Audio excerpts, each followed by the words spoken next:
बोल श्री कृष्ण महाराज की जय। श्रीमन नारायण नारायण नारायण भजमन नारायण नारायण नारायण। श्रीमन नारायण नारायण नारायण श्रीमन नारायण नारायण नारायण। बोल श्री कृष्ण महाराज की जय। श्रीमद् भगवत गीता यथारूप अध्याय 6 ज्ञान योग। श्री भगवान वाच असंयस्य महाबाहो मनो दुर्निग्रह चलम् अभ्यासेन तु कौन्तेय वैराग्यणे च गृह्यते। भगवान श्री कृष्ण ने कहा कि हे महाबाहु कुंती पुत्र, निस्संदेह चंचल मन को वश में करना अत्यंत कठिन है, किंतु उपयुक्त अभ्यास द्वारा तथा विरक्ति द्वारा ऐसा संभव है। तात्पर्य, अर्जुन द्वारा व्यक्त इस हठीले मन को वश में करने की कठिनाई को भगवान स्वीकार करते हैं, किंतु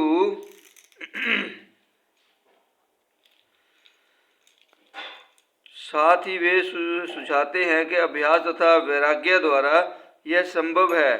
यह अभ्यास क्या है? वर्तमान युग में तीर्थवास, परमात्मा का ध्यान, मन तथा इंद्रियों का निग्रह, ब्रह्मचर्य पालन, एकांतवास आदि कठोर विधि विधानों का पालन कर पाना संभव नहीं है, किंतु कृष्ण भावनामृत के अभ्यास से मनुष्य भगवान की नवधा भक्ति का आचरण करता है। ऐसी स्थिति का प्रथम अंग है कृष्ण के विषय में श्रवण करना। मन को समस्त प्रकार की दुष्टांताओं से शुद्ध करने के लिए यह परम शक्तिशाली एवं दिव्य विधि है।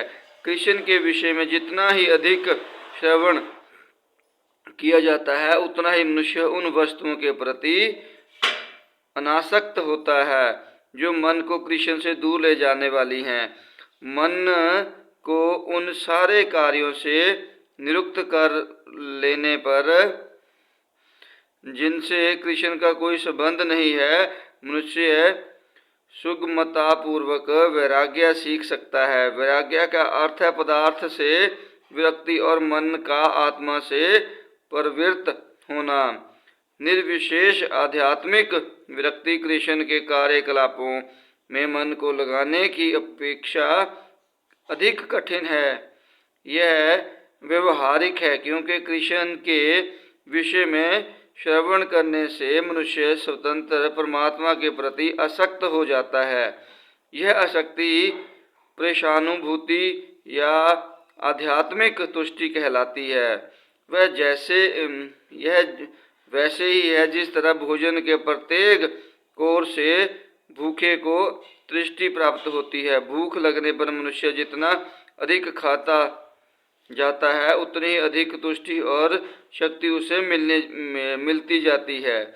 इसी प्रकार भक्ति संपन्न करने से दिव्य तुष्टि की अनुभूति होती है, क्योंकि मन भौतिक वस्तुओं से विरक्त हो जाता है। यह कुछ वैसा ही है जैसे कुशल उपचार तथा सुपथ्य द्वारा रोग का इलाज। अंत भगवान कृष्ण के कार्यकलापों का श्रवण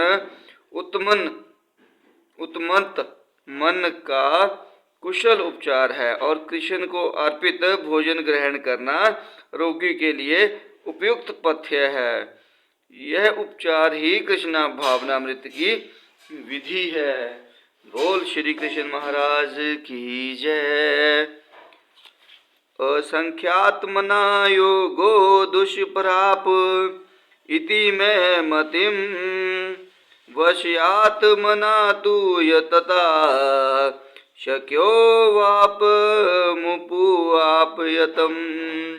जिसका मन उच्च संकलन है उसके लिए आत्म साक्षात्कार कठिन कार्य होता है, किंतु जिसका मन संयमित है और जो समुचित उपाय करता है उसकी सफलता ध्रुव है, ऐसा मेरा मत है। तात्पर्य, भगवान घोषणा करते हैं कि जो व्यक्ति अपने मन को भौतिक व्यापारों से विलुप्त करने का समुचित उपचार नहीं करता, उसे आत्म साक्षात्कार में शायद ही सफलता प्राप्त हो सके। भौतिक भोग में मन लगाकर योग का अभ्यास करना मानो अग्नि में जल डालकर उसे प्रज्वलित करने का प्रयास करना हो। मन का निग्रह किए बिना योगाभ्यास समय का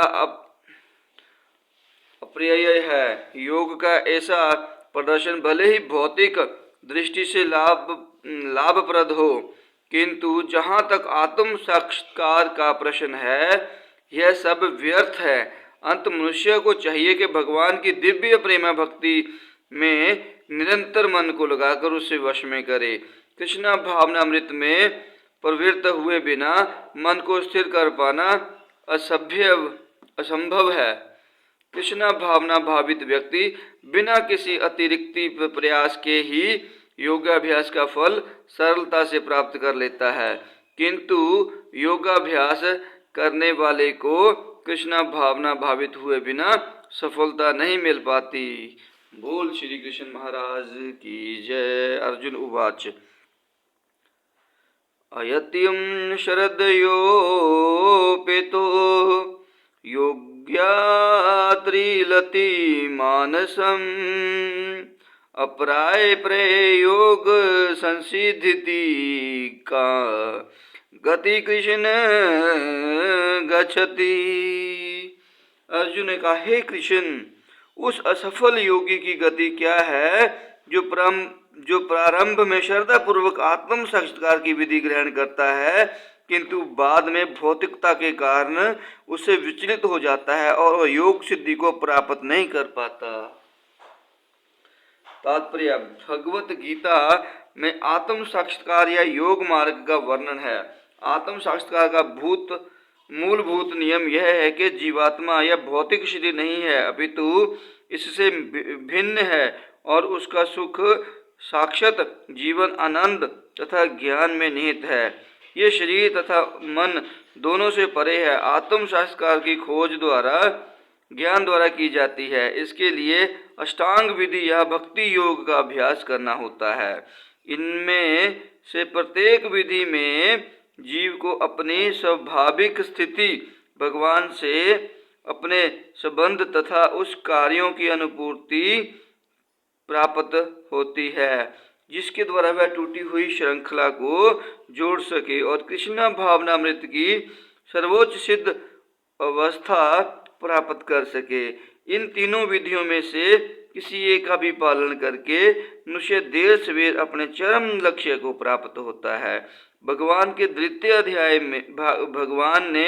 द्वितीय अध्याय में इस पर बल दिया है कि दिव्य मार्ग में थोड़े से प्रयास से भी मोक्ष की महती आशा है। इन तीनों में से इस युग के लिए भक्ति योग विशेष रूप से उपयुक्त है, क्योंकि ईश साक्षात्कार की यह श्रेष्ठम प्रत्यक्ष विधि है। अंत अर्जुन पुण्य आश्रस्त होने की दृष्टि से भगवान श्री कृष्ण से अपने पूर्व कथन की पुष्टि करने को कहता है। भले ही कोई आत्म साक्षात्कार के मार्ग को निष्ठापूर्वक क्यों न स्वीकार करे, किंतु ज्ञान की अनुशीतल विधि तथा अष्टांग योग का अभ्यास इस युग के लिए सामान्यतः बहुत कठिन है। अंत निरंतर प्रयास होने पर भी मनुष्य अनेक कारणों से असफल हो सकता है। पहला कारण तो यह हो सकता है कि मनुष्य इस विधि का पालन करने में पर्याप्त सतर्क न रह पाए। दिव्य मार्ग का अनुसरण बहुत कुछ माया के ऊपर धावा बोलना जैसा है। फलतः जब भी मनुष्य माया के पाश से छूटना चाहता है, तब वह विविध प्रलोभों के द्वारा अभ्यासकर्ता को पराजित करना चाहती है। बद्ध जीव पहले से प्रकृति के गुणों द्वारा मोहित रहता है और दिव्य अनुशासनों का पालन करते समय भी उसके पुण्य मोहित होने की संभावना बनी रहती है। यही युगाचलित मानस अर्थात दिव्य पथ से विचलन कहलाता है। अर्जुन आत्म साक्षात्कार के मार्ग से विचलित के प्रभाव के संबंध में जिज्ञासा करता है। बोल श्री कृष्ण महाराज की जय। कृत्योश्रोभयविभ्रष्ट ऋक्षत्राभरमिव नश्यति अपरतिष्ठो महाबाहो विमूढ़ो ब्राह्मणं पथि। हे महाबाहु कृष्ण, क्या ब्रह्म प्राप्ति के मार्ग से भ्रष्ट ऐसा व्यक्ति आध्यात्मिक तथा भौतिक दोनों ही सफलताओं से च्युत नहीं होता और छिन्न भिन्न बादल की भांति विनिष्ट नहीं हो जाता, जिसके फलस्वरूप उसके लिए किसी लोक में कोई स्थान नहीं रहता। तात्पर्य: उन्नति के दो मार्ग हैं। भौतिकतावादी व्यक्तियों की आध्यात्म में कोई रुचि नहीं होती, अंत वे आर्थिक विकास द्वारा भौतिक प्रगति में अत्यधिक रुचि लेते हैं, या फिर समुचित कार्य द्वारा उच्चतर लोकों को प्राप्त करने में अधिक रुचि रखते हैं। यदि कोई अध्यात्म के मार्ग को चुनता है तो उसे सभी प्रकार के तथा कथित भौतिक सुख से विरक्त होना पड़ता है। यदि महत्वाकांक्षी ब्रह्मवादी असफल होता है तो वह दोनों ओर से जाता है। दूसरे शब्दों में, वह न तो भौतिक सुख भोग पाता है, न आध्यात्मिक सफलता ही प्राप्त कर सकता है। उसका कोई स्थान नहीं रहता, वह छिन्न भिन्न बादल के समान होता है। कभी कभी आकाश में एक बादल छोटे बादल खंड से विलग होकर एक बड़े खंड से जा मिलता है, किंतु यदि वह बड़े खंड से नहीं जुड़ पाता तो वायु उसे बहा ले जाती है और वह विराट आकाश में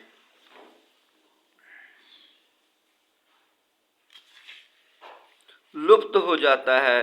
ब्रह्म पथि ब्रह्म साक्षात्कार का मार्ग है, जो अपने आप को परमेश्वर का अभिन्न अंश जान लेने पर प्राप्त होता है, और यह परमेश्वर ब्रह्म परमात्मा तथा भगवान रूप में प्रकट होता है। भगवान श्री कृष्ण परम सत्य के पूर्ण प्राकट्य है। अंत जो इस परम पुरुष की शरण में जाता है वही सफल योगी है। ब्रह्म तथा परमात्मा साक्षात्कार के माध्यम से जीवन के इस लक्ष्य तक पहुंचने में अनेकानेक जन्म लग जाते हैं। अंत दिव्य साक्षात्कार का सर्वश्रेष्ठ मार्ग भक्ति योग या कृष्णा भावनामृत की प्रत्यक्ष विधि है। बोल श्री कृष्ण महाराज की जय। इतम में संशय कृष्ण चेतुमरस शेषतम तव धन्यम संशय सयासयाशिता न उपबघते। हे कृष्ण, यही मेरा संदेह है कि मैं आपसे इसे पूर्णतया दूर करने की प्रार्थना कर रहा हूँ। आपके अतिरिक्त अन्य कोई ऐसा नहीं है जो इस संदेह को नष्ट कर सके। तात्पर्य: श्री कृष्ण भूत, वर्तमान तथा भविष्य के जानने वाले हैं। भगवत गीता के प्रारंभ में भगवान ने कहा कि सारे जीव व्यष्टि रूप में भूतकाल में विद्यमान थे, इस समय विद्यमान हैं और भवबंधन से मुक्त होने पर भविष्य में भी व्यष्टि रूप में बने रहेंगे। इस प्रकार उन्होंने व्यष्टि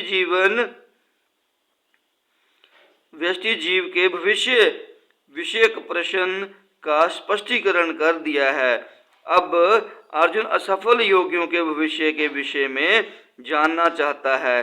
कोई ना तो कृष्ण के समान है, ना ही उनसे बड़ा, तथा कथित बड़े बड़े ऋषि तथा दार्शनिक जो प्रकृति की कृपा पर निर्भर हैं, निश्चय ही उनकी क्षमता नहीं कर सकते। अंत समस्त संदेहों का पूरा उत्तर पाने के लिए कृष्ण का निर्णय अंतिम तथा पूर्ण है, क्योंकि वे भूत, वर्तमान तथा भविष्य के ज्ञाता हैं, किंतु उन्हें कोई भी नहीं जानता।